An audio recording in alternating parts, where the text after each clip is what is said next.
بديل علاج الغده، ده مش بديل علاج الغده، ده مش بديل علاج الغده. لو انت عندك غده وبتاخدي جرعات عاليه جدا من الاتروكسين ومع ذلك هرمون التي اس اتش مش راضي يتظبط، خليكي معايا عشان الفيديو ده مخصوص ليكي. خلي بالك ممكن يكون نتيجه لنقص عناصر غذائيه موجوده في جسمك هي اللي مش مخليه الغده تستجيب للعلاج. زي ايه يا دكتوره؟ زي اليود، الايودين والسيلينيوم. الاثنين دول لو اخدناهم نشاط الغده بيتحسن كتير جدا، ولكن ما هوش بديل لعلاج الغده. ده مكمل مخصوص للناس اللي عندها نقص افراز او قله نشاط هرمون الغده الدرقيه.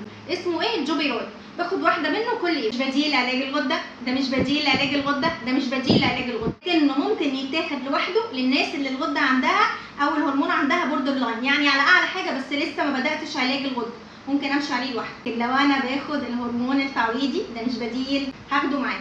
ونفتكر كويس ان علاج الغده بيتاخد الصبح بدري او بعد الفجر لوحده، قبله بساعتين وبعده بساعتين، لا في لا اكل ولا مشروبات ولا دواء. خدي الجوبيرويد لمده شهر وخليه بعد الغداء وعيدي التحليل تاني، هتلاقي النتيجه مختلفه تماما. ما تنسوش ان دايما صحتكم بامان مع دكتور عزة شعبان، فما تنسوش الفضل.